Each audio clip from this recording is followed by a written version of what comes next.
You are here on purpose with a purpose by design and not by default. And it is your time right now to share your story on Right Now. Hello and welcome back. Today's guest, my good friend, check it out, inventor, speaker, author, coach, and like I said, my friend, Stephon Leary is here to empower you today. Hello, Stephon. How are you? Hello, Pamela. How are you? And hello to the audience. I'm so excited to be here. Looking forward to an awesome time. Oh, it is going to be an awesome time because I know that when you show up, the party is just getting started. So. Well, I've been told that many times. So let's party. Let's party. So I have an empowerment quote for you, and we discussed it just a couple of minutes ago. And I just thank heaven for giving the exact quote for each person. And so our mentor, and I say ours because he's yours and he's mine, one of our mentors, the legendary Les Brown, says, "You have greatness in you." Yes. Now, this is powerful to me as a minister because I believe that we have the greater one in us, which is why we have greatness in us and all that potential. It just God desires to pull it out of us and to utilize it, to affect the masses of people. Yes. Greatness in you. And I like to add, you have greatness in you, so step into your greatness. Yes, I love that. What does it mean to you, Stephon?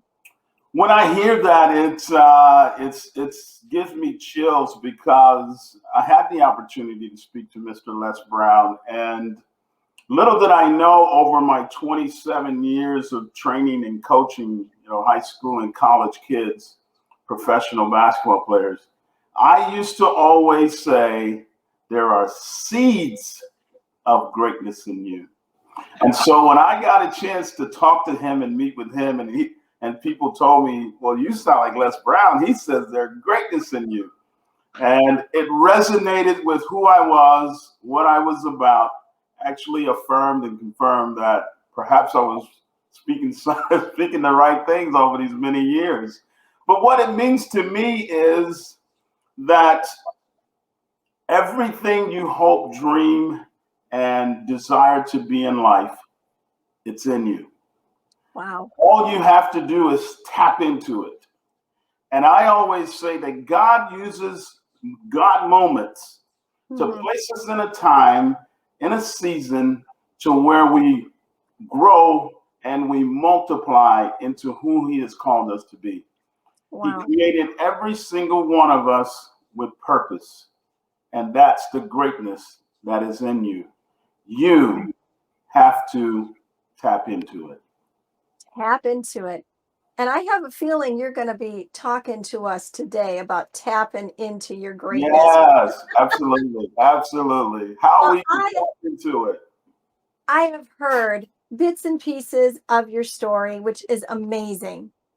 And I am excited to hear more today. But I even have a greater anticipation in me for everybody listening and tuning in to hear from you. And remember, the theme is that we learn and we grow together. Yes. I have such anticipation in my heart today that there is going to be exponential growth. Yes. People, because of this word in due season that's going to come through you and into others today. Take it away and inspire us today.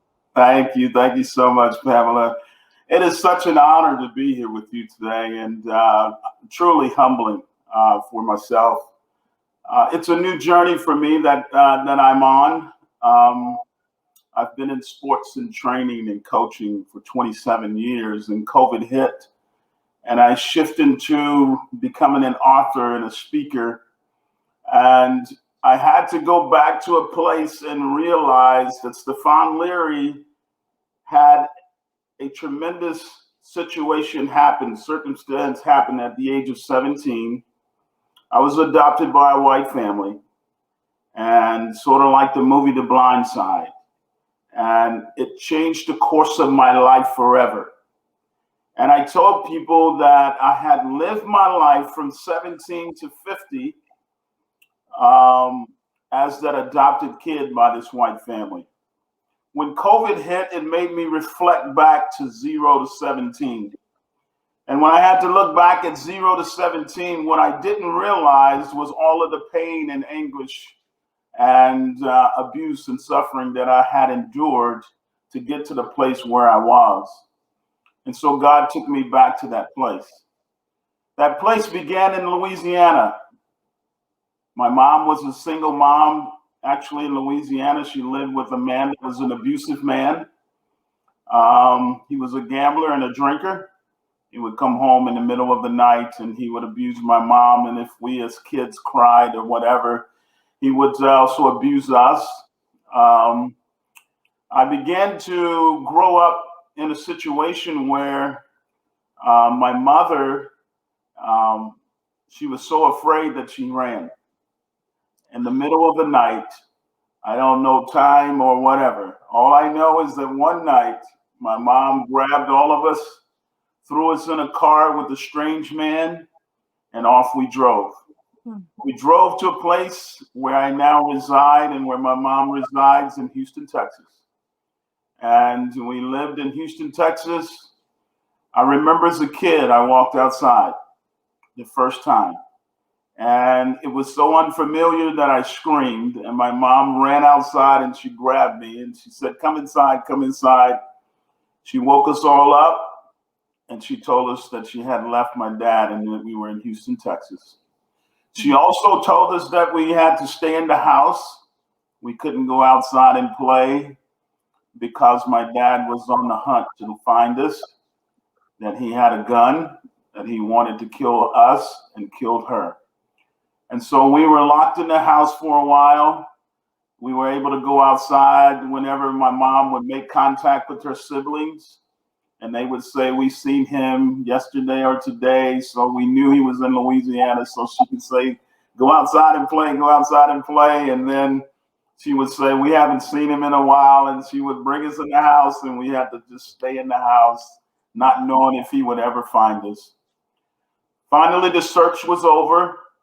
And so I grew up in Houston, Texas, 2-bedroom apartment with 7 siblings and a mom with a boyfriend. And life began as I knew it. Many of my siblings turned to the streets, drugs, alcohol, dropped out of school. I tell people and the young people that I coach, I went to school for just a few reasons, Pamela. One was to eat breakfast, because there was nothing to eat at home. But I would run away from school after I ate breakfast, me and my siblings. And we would go home and climb back into bed. And then we would wake up and we would run to school just to eat lunch. And we would run back home and we wouldn't go to school. My mom got in trouble and she said, "You guys have to get up and go to school or I'm going to go to jail." So I found myself going to school for those reasons: eat breakfast, eat lunch, and then I fell in love with recess. So I went to school for breakfast, lunch, and recess. I began to, my teachers and stuff began to say to me that I was a pretty good athlete. And so I fell in love with sports. And it gave me a reason to want to get up and go to school. So as I grew throughout my youth, I fell in love with playing football, basketball, baseball, ran track, I boxed, I swam, I did everything to find security in myself and to escape the troubles of the inner city. My siblings turned to drugs and alcohol. Sooner or later, they dropped out of school. I stayed in school because I wanted to play sports. My brother, my oldest brother, he loved to play as well and used to take me around to parks to play basketball against the best. Whatever park we heard about, there was a good games going on, he would take me to play.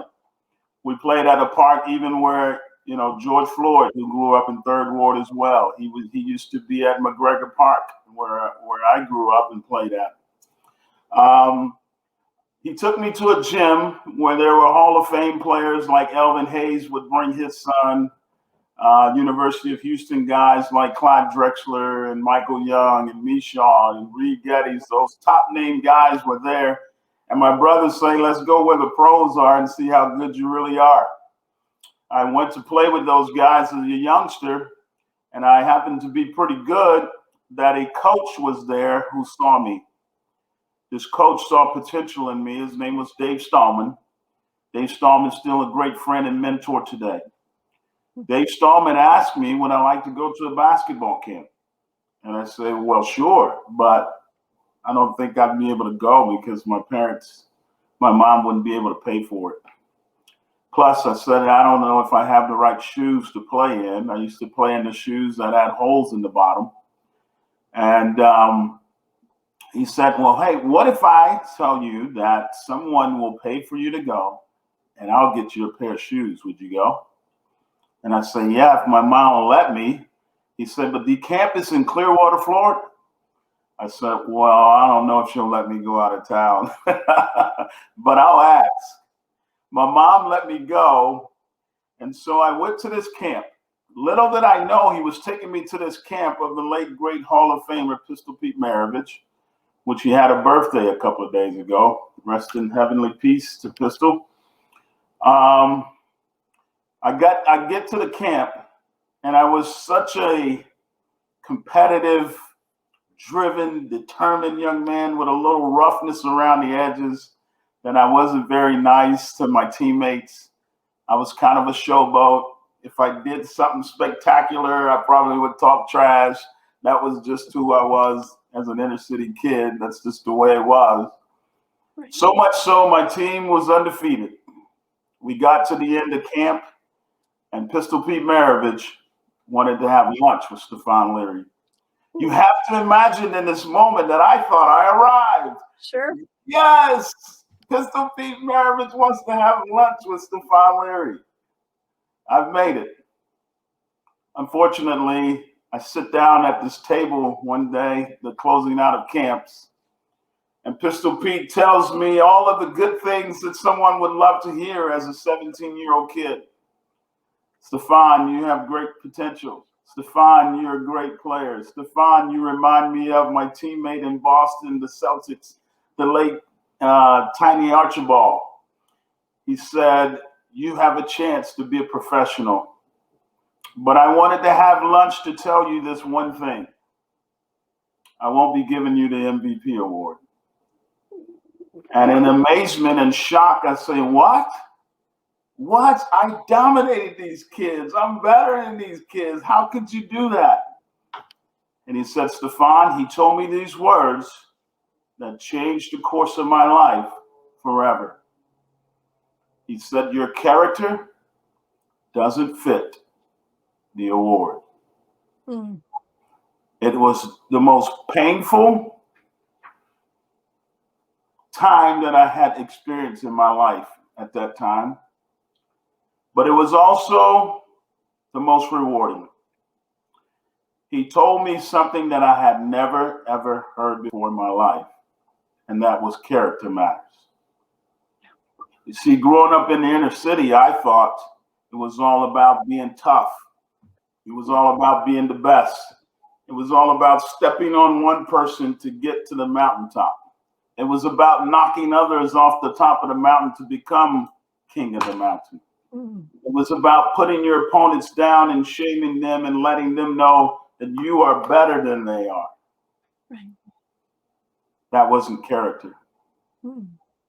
I got so upset, I flipped the table over, I ran out the door, and little did I realize when I got out the door, I'm in Clearwater, Florida. That's a long run home. And so I ran to the end of the curb and I'm crying profusely. Why is he doing me like this? Why did he treat me like this? I can't believe I came all the way here for him to hurt my feelings. I thought this was going to be good for me. And yeah, I did the whole pity party thing. And Coach Stallman came up to me and he sat beside me, put his arms around me, and he said, Pete told me what he told you. He said, I invited you to this camp because I wanted you to hear Pistol Pete's story because you have a lot of potential in your life. He said, if you would do me a favor, just come listen to Pistol Pete and we can go from there. I went to listen to Pistol Pete June 18th, 1986, close out of Pistol Pete Maravich basketball camp. He told the story of being a brash, harsh, cocky, first $1 million NBA player, Hall of Fame basketball player who almost lost his life because of his big mouth and because of his attitude. While he was speaking, it was in that moment that I began to cry and to shed tears. I began to see myself in Pistol Pete's story. And at the end of camp, he closed out camp and he said, is there anyone under the sound of my voice would like to accept Jesus Christ as your Lord and Savior? And I raised my hand. And that was the day that the life of Stephon Leary changed. It was almost like the scales off my eyes, like Jesus himself in the scriptures touched the eyes of the blind man and the scales fell off, that I began to see life for what it was. You see, in the inner city, we live to survive. You live to conquer. What I learned and what became evident to me when the scales fell off my eyes was there's purpose to life. There is good, there is evil, there's right, there is wrong, there is sin, there's righteousness. And if you have a chance to become all that God desires for you to be, you must choose to live the right way. I go back to my family, and I felt different. I saw things different. I didn't want to hang out with the drugs, the alcohol, the girls, the whatever, the parties. I wanted something different for my life. For the first time, I desired to be successful and to fulfill the purpose in which God had for me. Coach Stallman called me and he said, hey, how's life? How's everything going? I said, not too good because of all of the things that I'm facing around me. He said, hey, would you like to come out and go to the Christian school that I coach at? And at that time, I thought, Christian school? What is that? I don't even know what that is. He said, it's the same as school, but we teach you biblical principles to help you learn and grow to be who God's called you to be. So in that moment, I said, yeah, sure, but I don't know if my mom will let me. He said, well, will you come out and visit? I came out to visit, Pamela. He took me to a 5 o'clock in the morning prayer meeting. And if I was in earthly form, I think I saw an angel in heavenly form. At a 5 o'clock in the morning prayer meeting, this lady by the name of Lynn Johnson, she happens to be white. After the prayer meeting, she walks up to me and she says, what is a young man like you doing here? Bunch of adults praying for their day, wives seeing their husbands off to work, praying for their children. That's what that prayer was about. And here I was, the 17-year-old kid dwelling among them. I said, I was here with him. I was a little bit intimidated. She said, well, what are you here to do? I said, I came to visit this Christian school. Little did I know that her kids attended that Christian school. And she said these words to me, Pamela, that changed my life forever. She said, that's funny. While we are praying, I felt like God told me to offer you a place to live. And in an amazing, shocking moment, I said, me? You want me to come live with you? She said, yes. She said, if you come to school here, you have a home to live. I've never felt so much love, never felt so much compassion. Furthermore, for the first time in my life, someone of another skin color, someone who didn't look like me, someone who didn't share similar backgrounds, extended their hands, their arms, their home to me. For the first time, I saw and felt the love of God like I never felt before. I went to visit the school. Lynn invited me over to dinner to meet their kids. I went over to meet the kids, and I met their sons, Billy, Scott, and Jacob, and this wonderful little girl named Jessica. She's my little heart. She's about 9 years old. She runs up to me. She jumps in my arm. She grabs me around the neck. She kisses me on the cheek. She says, "I love you. Are you going to be my big brother?" I didn't know what to do. I was overwhelmed with so much love, so much compassion. They welcomed me in with open arms. The funny thing is, Pistol Pete had come to do a camp in Katy, Texas, in which he invited me personally right before I went to the school. And when I went to the camp the second time, I was a changed man, and young man, and I won every award at the camp. And the funny thing is, my brothers was at that camp. And when they said, "Oh my gosh, it's him. It's the guy from the camp." And it was such an unbelievable moment. It was nothing but God that could have done that. It changed the course of my life forever. Pistol Pete became a friend and a mentor. That's why he's on my wall. He helped change the course of my life. That next summer, after I graduated from high school, Pistol Pete, before he passed away, asked little Stephon Leary to be a part of his camp staff. I was the only young person that he had ever done that for. He helped change my life. He became a friend and a mentor. That family is still my family today. God has done such amazing things in my life. I coached and trained in high school, college. I was an athletic director, counselor. I've done so many things in my life that my message to everyone that's listening to the sound of my voice is this: if I can, you can. You are more than what you see, because there is truly seeds of greatness in you. And God has a purpose and a plan for your life. If you would use the opportunities to submit to that which He's called you to do in your life, He will begin to do things in you that you never, ever could have imagined.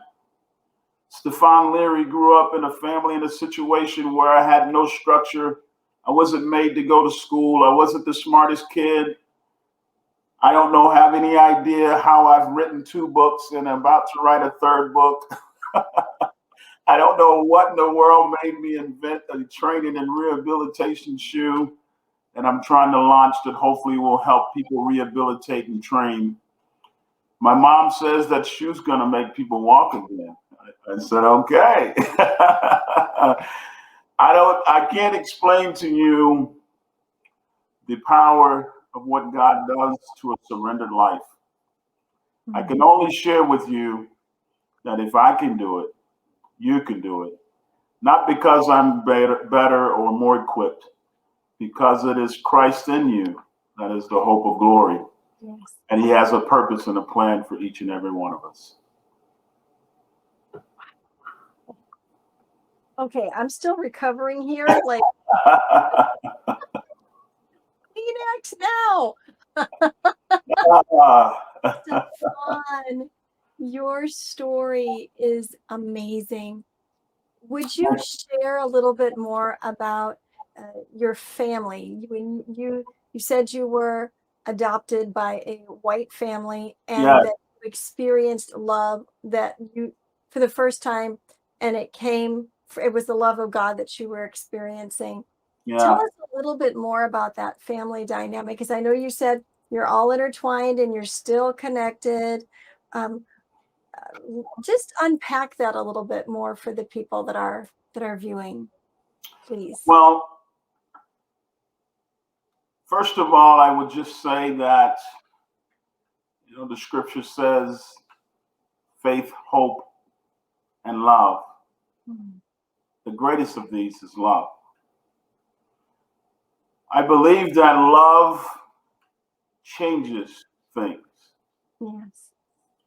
And I cannot explain to people that the way this family loved, welcomed, and embraced me changed me in such a way that it was almost instant, like a snap of my finger that wiped away everything that I ever knew about race, diversity, social economics, all of those things that hinder us from what your motto is for your show. We can be better together. Yeah. They love me beyond the color of my skin. They love me beyond my economic background. I walked into their home with a little brown paper bag. That's all the clothes that I had. I had one pair of shoes on. And I never slept in the bed by myself. Growing up in a 2-bedroom apartment with 7 kids, you have the stackable, 3-level bunk beds. And we had 7 kids, so that 7th person had to either sleep on the floor or sleep with someone. So I never even had my own room or slept. Someone slept so bad you didn't sleep with them, or whatever. And so I grew up sleeping on the floor, and I get to this house, and my brothers gave up their room for me. I had my own room. Something that I just thought, wow, I bet. the unselfishness of this family that loved me. You see, in the small town in Louisiana where I grew up in, it's in central Louisiana, a small town called Bunkie.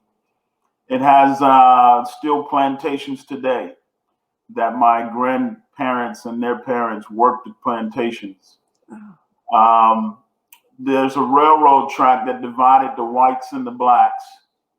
And we were told to don't cross those tracks at night, because if you do, you may not return. That's where I grew up. That's where my foundation of what race was all about. And it was like the love that this family showed me, it broke the curse of hatred, of diversity, of seeing a person and accepting them because of the color of their skin or their economic status. And it overwhelmed me with the compassion and an ability to love others the way that I have been loved. My dad is the man that poured into me the invention. He has inventions. It was almost like God gifted me with a family that gave me the things that I did not have in growing up. But what I love about what Les Brown says and what I say about greatness in you, I learned this quote that I think everyone can grab a hold to. And it is this: it's already in you. Yes. It's always been in you. Yes.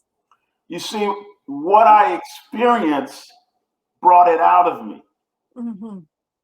but it was always in me. What we have to do with each other is help bring out. That's what I mean, tap into.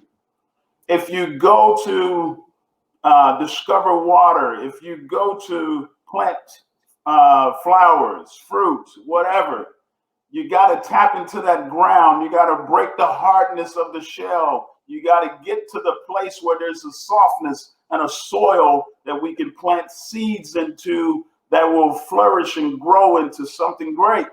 That's why there is greatness in every single one of us. We got to get past the hardness of the ground. And some of our grounds are harder than others because some of us have stone on top of the ground, not just a hard ground because the season has hardened our hearts. If we can soften the hearts of men, if we can soften the hearts of each other through love and care, compassion, extending our hands to help one another, we will discover that there's not just greatness in everyone, but there's a love in everyone so that we can be better together. Bravo. Oh, that is so beautiful and so true. So I wrote a couple of notes here that 'cause I'm a note taker big time. So you said the power of surrender, that you learned the power of surrender and that you're wanting to impart to people the power of surrender. Now, that's not surrendering to bad things. That it was ultimately surrendering to the love of God in your life and to his Yes. plan. But then you said the unselfishness of your family Yes. that you met. They looked different than you. They lived different than you had previously, but their unselfishness, their love for you, that between those two things, your surrender and their unselfishness, I wrote down, it broke the curse. Yes. Like, is everybody hearing that today? Are Yeah. you hearing this? This is an example. This is a living example of how we break free from those things that, as Stephon has said, there's greatness in you. Those seeds of Yes. potential are there. How do you turn up that, get rid of those stones and turn up that soil and get it ready for the water and the sun and all of that kind of thing so that the Yes. seeds grow? He gave two key things here: surrender Yes. and selflessness. Yes. They were selfless. They were unselfish in what they did, and that created the atmosphere. That's correct. Woo! That is powerful. The atmosphere is very key, right? Because not only it creates an atmosphere in a home, but it also creates an environment in our culture. Yes. You see, the beautiful thing about the seasons of life is that the seasons change, but there are things that grow in every season of life. That's called environment. Yes. You see, when you're placed in the right environment to grow, it doesn't matter the seasons of change because you were built to last in every season. Yes. The love that overwhelmed me prepared me and helped me get beyond the abuse that I had experienced, the neglect that I have experienced, the failures that I had experienced. Those things that happen in our life that takes us through seasons of difficulty ultimately go away when we're in the right environment. It's so critical that we create an environment of love and care and kindness and compassion and unselfishness, because that environment helps us all get through every season of life.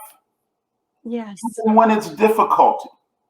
Because Stephon Leary, as I said before, when COVID hit, I had to go back and visit 0 to 17. I was okay with Stephon Leary from 17 to 50. 0 to 17 presented some issues in my life that had cost me marriages, jobs, perhaps other opportunities. They cost me because I didn't know me. Right. I only knew a part of me. And so now my journey in life is discovering me. One of the things that I will encourage everyone today is this: the greatest commandment in the scriptures, I believe, has been misinterpreted, not intentionally, but because we have been afraid to tell people that it's okay to love yourself. Preach it. You see, the greatest commandment says to love the Lord your God with all your heart, with all your soul, with all your might, and all your strength. And everybody gets that part. Every preacher tells you that. Every teacher tells you that. Every parent tells you that. Every coach tells you that. Every trainer tells you that. But when the seasons of life come and you don't feel like loving, or you feel like you can't love the Lord your God, it goes to step 2 and step 3. There are 3 parts of that scripture, not 2. There's a wonderful song that's out today. It says it's real simple. Love God and love people. Yes. And I love the song, but I say, man, we're missing it, because you can't love people according to that verse until you love yourself. It says, love the Lord your God with all your heart, with all your soul, with all your might, and all your strength, and love thy neighbor, and love them as you love yourself. What many people are missing in their lives, Pamela, is that we don't love ourselves in the conditions that we're in because of the seasons that we're in and the rough seasons we've been through. Sure. So all of the pain, the hurt, the fears, the failures, the agonies, the defeats, the abuse, the neglect, the rejections, all of that has put us or caused us to go through a season in our life where we don't love us. And Stephon Leary went through that season. And I just recently, this is very recent, Pamela, I went and ran to my parents. I ran to my parents and I said, I got something to tell you. I got something to tell you. And I said, I heard this unbelievable service. It was from Stephen Furtick, and it says, it's always been in you. And what God showed me was, love has always been in me. But my family brought that love out of you. But guess what happened to Stephon Leary, Pamela? Stephon Leary went through a divorce. Stephon Leary was asked to leave a job because of false accusations. Stephon Leary buried that love that saved him. And I ran to my parents and I said, hey, God showed me I buried the very thing that saved me. It was love that saved me. It was love that changed me. And it is love that I need to continue to do, to accept, to love, and be loved. And so the past few years of going through my rough season, I buried love. And God has brought it back out of me again.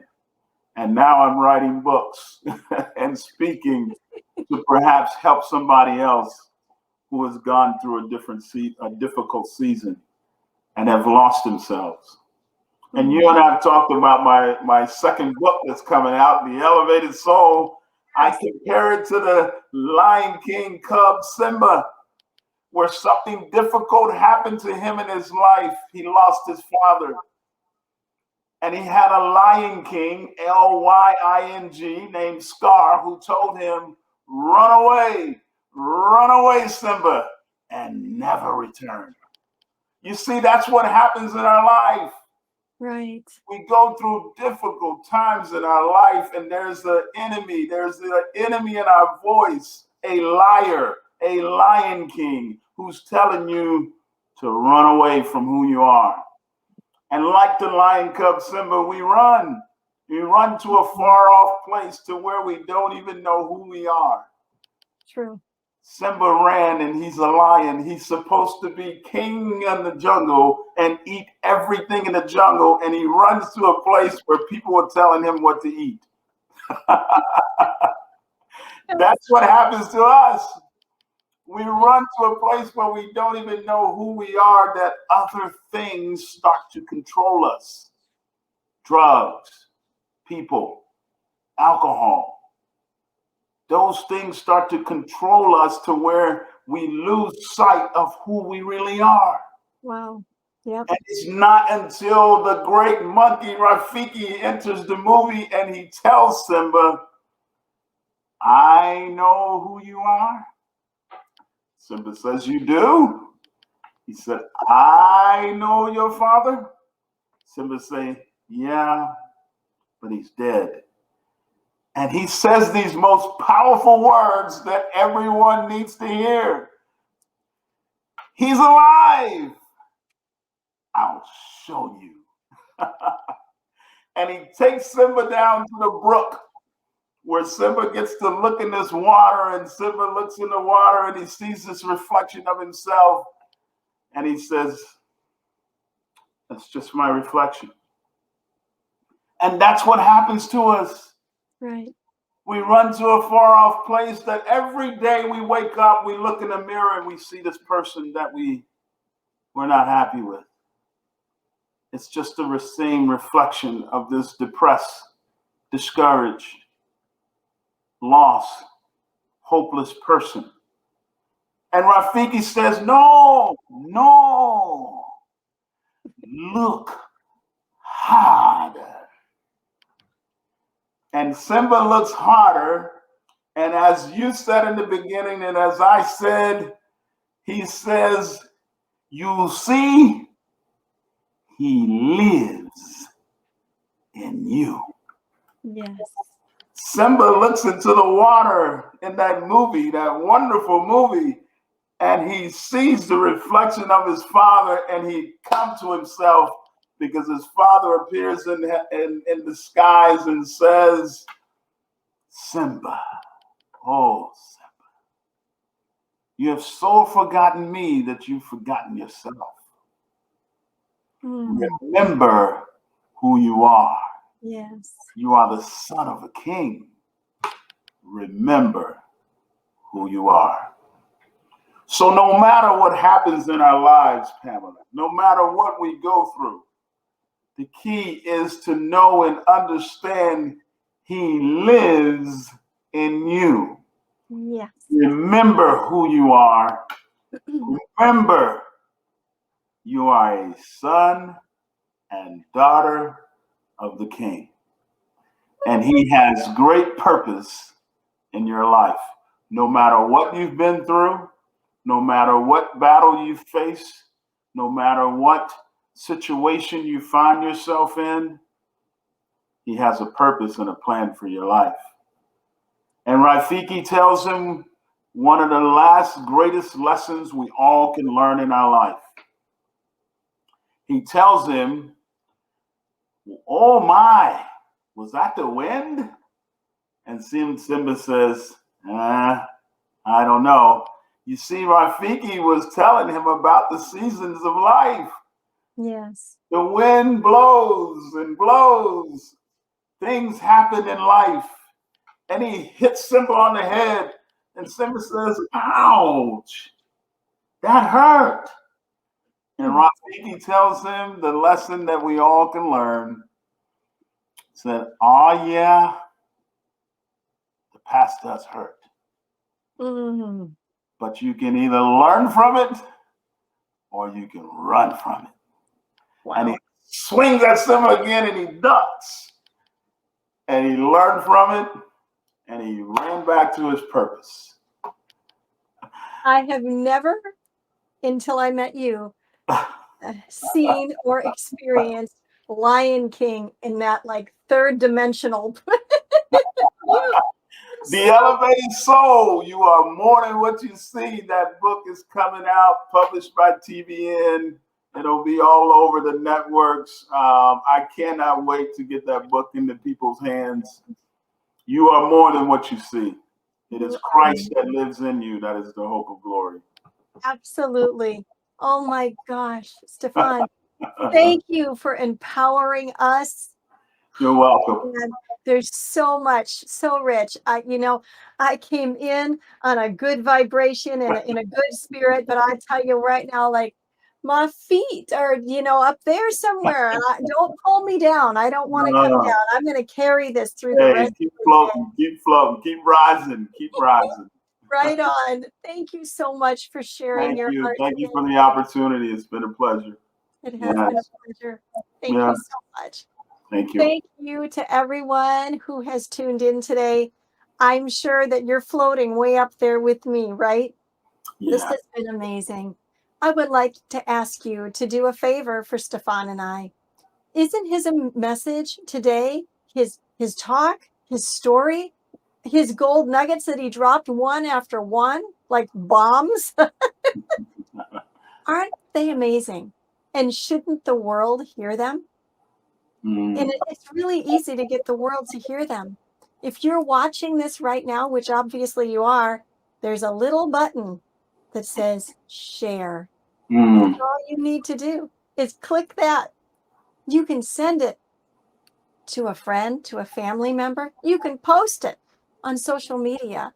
You can tell somebody, download the Exposure app, and you need to tune in Thursday nights, 7 p.m. Eastern Time, and hear these stories.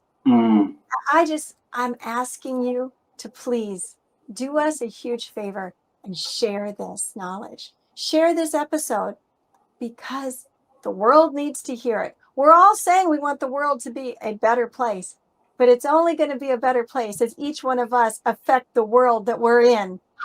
This is a way we can do it together. So help us spread this message. And I thank you in advance for doing that.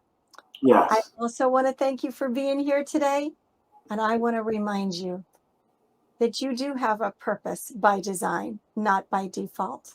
That's right. Thank you for joining the Pamela Show, where we learn and grow together. Now get out there and be the salt and the light everywhere you go. Thanks. See you next time.